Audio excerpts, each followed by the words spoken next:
de nous retrouver aujourd'hui et je suis avec Éléonore Durand, kinésithérapeute. Alors, est-ce que tu peux te présenter? Donc alors moi je suis Éléonore Durand, je suis kinésithérapeute depuis près de 15 ans. J'ai été formée sur Paris. J'ai commencé à travailler très rapidement en gériatrie par hasard dans un SSR sur Paris dans le 19e. Et après j'ai en fait fait plusieurs SSR sur Paris avant que je déménage dans le Tarn. Et là maintenant je travaille donc en SMR maintenant gériatrique à Carmaux. Et qu'est-ce qui t'a plu en gériatrie? Qu'est-ce qui t'a autant attiré? Ce que j'aime en gériatrie, c'est que j'ai l'impression d'être vraiment utile. Au début, je pensais vraiment travailler avec les sportifs de haut niveau, parce que j'étais très sportive. Et au final, je me suis rendu compte que les personnes âgées avaient beaucoup plus besoin de rééducation. Et voilà, j'avais ce sentiment d'être beaucoup plus utile avec les personnes âgées. Et en plus, je pense que c'est un milieu qui m'a attirée parce que c'est un milieu qui n'attire pas. C'est un milieu qui n'est qui n'est pas très sexy, comme on pourrait dire. Voilà, on n'aime pas la gériatrie parce qu'on a l'impression qu'au final, en rééducation, on fait que de la marche. Alors que non, c'est très varié. La gériatrie, en fait, on peut travailler de la neurologie, on peut travailler de l'orthopédie, on peut travailler aussi travailler avec du cognitif, on peut faire plein de choses. Et c'est super vaste. Il n'y a pas des jours qui se ressemblent, il n'y a pas une prise en charge qui se ressemble. Et c'est toujours se remettre en question pour s'adapter à la personne, pour s'adapter à sa vie, à son logement, à comment elle vit. Parce qu'en fait, le but, c'est d'être fonctionnel. C'est pas de rétablir le mouvement comme il faut, c'est en fait que la personne puisse faire le geste qu'elle souhaite. Voilà. Si elle souhaite se faire à manger, il faut qu'on puisse travailler un petit peu l'équilibre, un petit peu les mouvements au niveau des bras, ce genre de choses. Si elle souhaite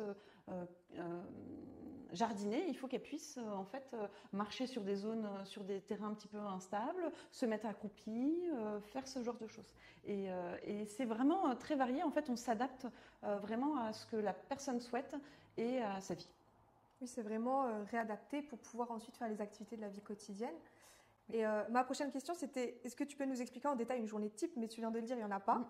Du coup, est-ce qu'on peut plutôt parler d'une prise en charge? Comment ça se passe? Alors, on commence par toujours bilanter. On fait toujours un bilan. En fait, justement, on demande le mode de vie. Comment la personne vit, si elle vit dans une maison, si elle vit dans un appartement, s'il y a des escaliers, si elle vit toute seule, s'il y a des enfants proches. Et déjà, savoir l'autonomie avant. Parce qu'on est clair, si la personne est déjà, elle a déjà des difficultés pour marcher ou pour faire sa toilette, moi, c'est pas avec le séjour qu'elle va faire avec moi et la rééducation qu'elle va faire avec moi qu'elle va redevenir comme à 20 ans. Non, le but, c'est vraiment de retrouver son autonomie antérieure. Donc, on a besoin de savoir en fait de quel niveau d'autonomie on part. Quel niveau d'indépendance fonctionnelle on part. Ça, c'est important. Et donc, on fait un gros bilan, on interroge beaucoup. Et puis après, on va faire voilà, un bilan très global sur les mobilités articulaires, la force musculaire, sur l'équilibre aussi. Moi, j'utilise un bilan qui s'appelle l'Equimog, qui commence à être un petit peu plus développé, qui m'aide après à choisir des objectifs de rééducation, des orientations de rééducation, si on part plutôt sur du renforcement musculaire ou sur juste un équilibre. Et on en discute aussi avec le patient de voir ce qu'il, lui, son souhait et ce qu'il veut par la suite. Donc on fait le bilan, je reviens à ta question, on fait le bilan et après donc on va faire juste la rééducation, on fait des petites séances parce que les personnes âgées sont souvent un peu plus fatigables, donc on fait des séances d'une demi-heure, trois quarts d'heure, ça peut aller jusqu'à 1 heure en fonction. On travaille plein de petites choses, alors j'ai une petite salle mais qui est assez fonctionnelle, on utilise plein de petits matériels, ça peut être des matériels pour le membre supérieur, du matériel pour travailler aussi l'équilibre avec des coussins en mousse, des ballons, du vélo pour travailler un peu le réentraînement à l'effort, les barres parallèles, les escaliers, on travaille un petit peu tout. Et en général, les patients ici restent à peu près 3 semaines. On travaille aussi avec mes collègues tout ce qui est avec les aides-soignantes et les infirmières pour l'autonomie quand même quand c'est possible à la toilette. Et après, on fait le point aussi avec les assistants sociaux, assistantes sociales. C'est mes collègues, les psys et tout ça, pour préparer la sortie. Et avant la sortie, donc on fait un bilan, voir s'il y a encore besoin de kiné à la maison ou pas. ou un passage en hôpital de jour qu'on a aussi sur Carmo. D'accord, donc il y a vraiment un suivi du début de l'intégration de la personne jusqu'à sa sortie. Oui. Et on fait un point chaque semaine, on fait un point en pluridisciplinaire avec tout le monde pour préparer la sortie, pour voir ce qu'il y a besoin, s'il y a besoin d'une aide à la toilette à la maison ou d'un portage des repas ou ce genre de choses. On organise tout en fait en amont. Donc ça, c'est vraiment ton métier en général. Et qu'est-ce que tu préfères dans cette profession ? Alors me sentir utile, comme je disais tout à l'heure, et en fait avec les personnes âgées on partage beaucoup de choses. C'est particulier la personne âgée, c'est un lien différent. En général c'est des personnes qui sont qui sont un peu isolées et qui ont besoin de parler, qui ont besoin de tendresse. Je commence pas une prise en charge tout de suite en fait. Je commence par est-ce que ça va, est-ce que vous avez pas mal. Je commence par juste poser ma main sur la main, par un petit geste en fait pour rentrer en communication un petit peu avec la personne. Et parfois, on part dans des discussions, des fois, qui n'ont rien à voir avec la rééducation, mais c'est important. Ces moments-là sont importants parce qu'ils ont besoin de s'exprimer, ils ont besoin de parler de quelque chose qui les tracasse. Et ça va permettre en fait de travailler au mieux en rééducation après. Et c'est la relation que je peux avoir avec la personne âgée, c'est important et je me sens utile. Oui. Puis on l'a vu ce matin, du coup, à tes côtés, c'est des personnes qui ont beaucoup de vécu, qui ont besoin de partager. Donc oui, c'est important. Je suppose que c'est aussi ce qu'on aime aussi dans ce métier. Est-ce qu'il y a un événement qui t'a marqué, dont tu voudrais parler ? Ça peut être un événement, ça peut être une réussite, une rencontre ou une anecdote même. Du coup, je me rappelle, alors ici, donc ça fait 2 ans que je suis à Carmo, on a rééduqué un patient qui s'appelait Cyprien. En fait, il est arrivé, c'était une personne qui avait un Alzheimer assez important et qui est devenu grabataire au fil du temps. Il arrivait, il tenait pas debout, on faisait les transferts en lève malade, et c'était très très compliqué parce que très peu de communication, enfin il parlait plus du tout, on avait vraiment très très peu de communication et voilà, dans les actes de la vie quotidienne, je me rappelle plus s'il mangeait tout seul, mais voilà, il faisait très peu d'échanges. Et on a commencé à travailler, parce que moi c'est vraiment ma spécialité, j'adore travailler tout ce qui est rétropulsion, syndrome de régression psychomotrice et tout ça. Et donc on a travaillé petit à petit, on a réussi, on a commencé par le mettre sur le vélo, on a un vélo qui pédale tout seul et en fait ça permet de reprogrammer, en fait, de réinitialiser le mouvement. Et ça stimule tout ce qui est sensitif, tout ce qui est muscle et voilà, ça petit à petit on a réussi à le remettre debout. À ce qui tienne un petit peu debout tout seul. On a repris la marche. Sa femme était aux anges, c'était vraiment, c'était chouette, c'était une belle réussite. On partait d'ici de la salle de kiné jusqu'à sa chambre, il y a bien 60 mètres en marchant. Donc on arrivait à marcher comme il faut. Et puis on avait réussi à rentrer dans une communication, malgré tout, même si c'était une communication non verbale. C'est ça que j'aime bien, j'aime beaucoup prendre en charge les personnes atteintes de démence, parce qu'on arrive toujours à trouver un truc qui leur plaît.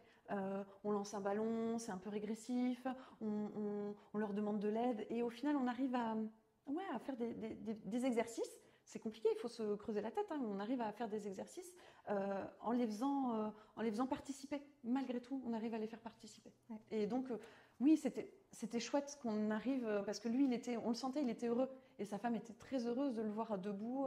Voilà, ils allaient marcher, c'était chouette, c'était quand même une belle réussite malgré tout. Du coup, tu nous parlais de ce que tu aimais beaucoup dans ton métier, et ça, bon, oui, on voit et on comprend. Est-ce qu'il y a des choses que tu aimes moins ? Ce que j'aime moins, c'est le manque de temps. Parce que malgré tout, même si j'essaie de prendre un maximum de mon temps, parce que pour moi c'est important et ça fait partie d'une philosophie de vie, il y a parfois des moments où je peux avoir beaucoup de patients dans la journée. Et ça, c'est compliqué, parce que j'aimerais pouvoir prendre mon temps, parce que encore plus en gériatrie, je trouve, où ça peut être pareil en neurologie, où on a besoin de prendre son temps avec la personne, parce que les mouvements sont plus lents, les explications sont plus lentes, la phase de récupération est plus lente. Et voilà, parfois je manque de temps, j'aimerais pouvoir être plus... avoir des journées plus longues. Il y a aussi le fait qu'au final, même avec tout ce que je fais, je ne peux pas lutter contre le temps. Donc forcément, on a des patients qui petit à petit reviennent assez souvent et petit à petit ils perdent de leur capacité, mais parce que c'est la vie, c'est le vieillissement. Il y a le vieillissement normal aussi, il y a le vieillissement pathologique. Je ne peux pas lutter contre toutes les pathologies et ça c'est plus difficile à accepter. En fait, c'est accepter qu'il y a des moments, un moment, je ne pourrais plus rien faire pour la personne. On ne pourra plus progresser. Voilà, on ne pourra plus progresser. Je ne pourrais plus l'aider à marcher. Ce moment-là, j'aime pas quand je me dis, voilà, là, il est à ce moment-là où la marche, ça devient trop compliqué. Ça, c'est un moment que j'aime pas. Puis ce sont des patients aussi qui ont besoin d'énormément d'attention.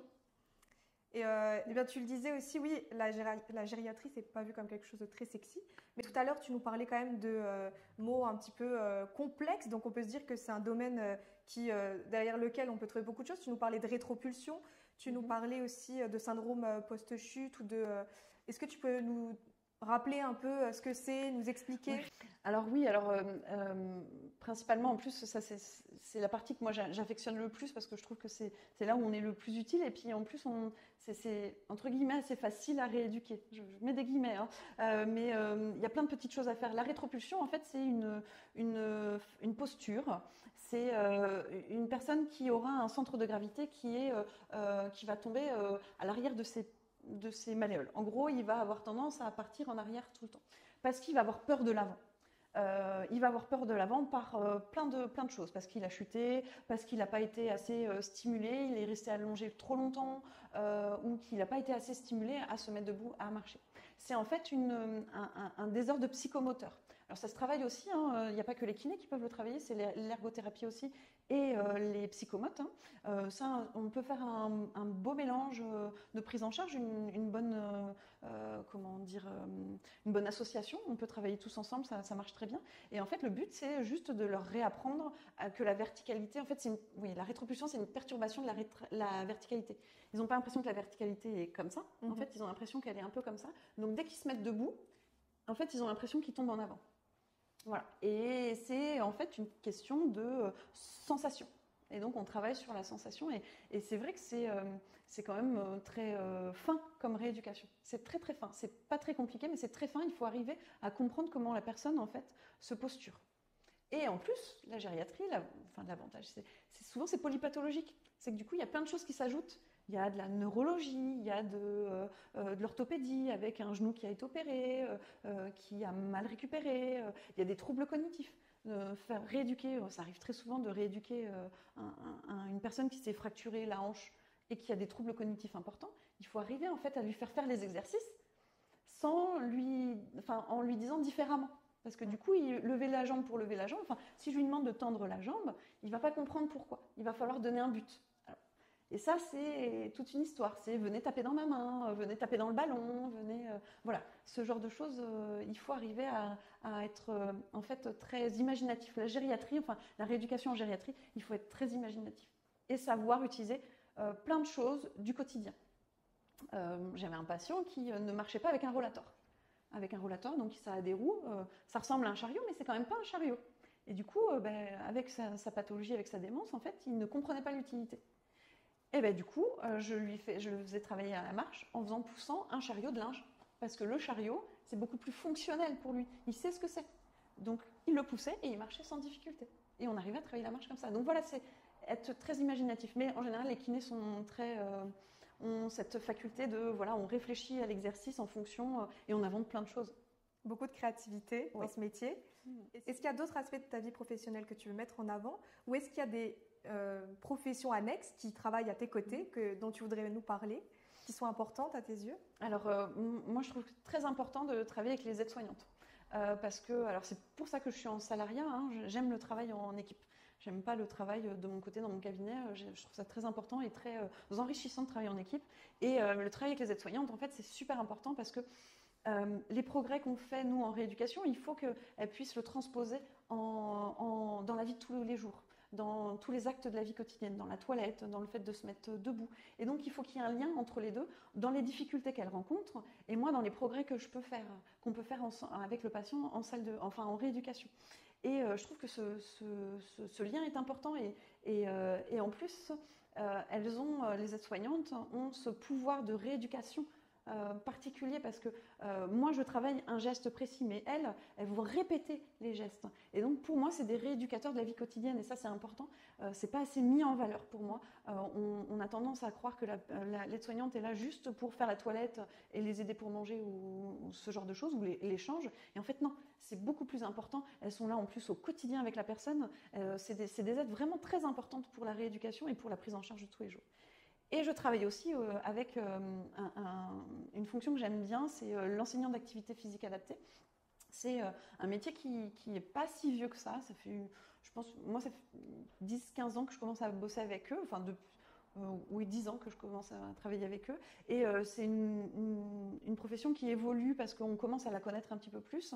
Et c'est une façon de penser la rééducation différente. Et ça, c'est très intéressant parce que eux, en fait, ils vont adapter des gestes, des activités de la vie quotidienne. Mais par exemple, ils vont faire un foot, ils vont faire un volley, ils vont adapter plein d'exercices de façon plus ludique, dans le même but que nous, mais de façon beaucoup plus ludique. Et du coup, ça parlera plus à la personne âgée. Et ça, c'est super intéressant. Et ils vont travailler aussi tout ce qui est renforcement musculaire et réentraînement à l'effort pour tout ce qui est cardio, respi, voilà. Super. Donc, aide-soignante, enjeu majeur pour la rééducation des activités de la vie quotidienne et l'enseignant à l'activité physique adaptée qui va vraiment permettre de mettre en place des activités très ludiques. Donc, super important. 2 autres métiers aussi très intéressants. Et comme tu le sais, donc, je représente la société Alter Eco Santé. On travaille beaucoup pour la prévention des TMS, pour la prévention de la perte de l'autonomie. Est-ce que toi, ces sujets, ils te parlent et qu'est-ce que tu en penses ? Alors oui, donc moi je suis formatrice PRAP 2S, enfin PRAP, donc c'est prévention des risques liés à l'activité physique. 2S, c'est quand c'est dans le sanitaire. Je suis formée depuis 5-6 ans. Je vous avoue, moi ça a été très compliqué de mettre en place en fait les formations. En fait, ce qui me gêne alors ça a évolué depuis, hein, mais ce qui me gêne dans cette façon de faire, c'est qu'on utilise beaucoup le matériel pour éviter les TMS. Donc ça, c'est très important, je suis tout à fait d'accord. TMS. Voilà, troubles musculo-squelettiques, pardon. Donc c'est très important parce que oui, la santé des soignants est vraiment importante pour qu'on puisse vivre assez longtemps dans notre métier parce que c'est très contraignant. Et surtout, encore une fois, les aides-soignantes ont beaucoup de manipulations et c'est vrai que leur corps subit beaucoup de choses quand même. Néanmoins, je trouve que ce qui m'embête dans cette démarche, c'est le côté où on n'utilise pas assez l'autonomie et l'indépendance fonctionnelle de la personne. Parce qu'on part du principe qu'une personne âgée, en fait, ne peut pas faire. Alors qu'il suffit juste de la laisser faire et de stimuler un petit peu plus et de lui demander les choses. On arrive très souvent, en fait, avant de faire un transfert, de venir tout de suite la prendre et de faire le transfert pour elle. Non, laissons-lui le temps, justement, pour faire les choses. Du coup, juste lui demander, allez, mettez-vous assise au bord du lit, ça prend du temps, c'est sûr. Et c'est là où c'est un peu compliqué parce que du coup, souvent, c'est qu'on n'a pas assez de temps et donc on aurait besoin de plus de personnel pour pouvoir prendre plus de temps. Effectivement, on en revient à la problématique du temps, de pouvoir prendre le temps pour la personne âgée, de lui laisser faire ses mouvements, de la laisser faire. Voilà, c'est ça le mot. Est-ce que s'il devait y avoir un mot de la fin, ce serait quoi ce mot de la fin ? Oui, laisser faire. Laisser faire, c'est important pour l'autonomie. Et quand je parle d'autonomie, je parle vraiment de la prise de décision de faire. C'est pas l'autonomie, je peux marcher. En fait, je peux prendre la décision de marcher. C'est la vraie autonomie. C'est si j'ai envie de le faire, je le fais. Et ça, c'est important parce que la personne âgée est trop souvent mise à l'écart de son propre parcours de soins. Donc le fait de la laisser faire, de la laisser choisir, de la laisser faire les gestes, c'est en fait la rendre plus actrice. Et ça, c'est important. Voilà. Donc on va retenir ce mot de la fin qui est super important. Laisser faire la personne âgée, la rendre actrice de ses activités. Merci beaucoup, Éléonore, d'avoir participé à cette interview. Merci beaucoup. On se retrouve très bientôt. Au revoir. Au revoir.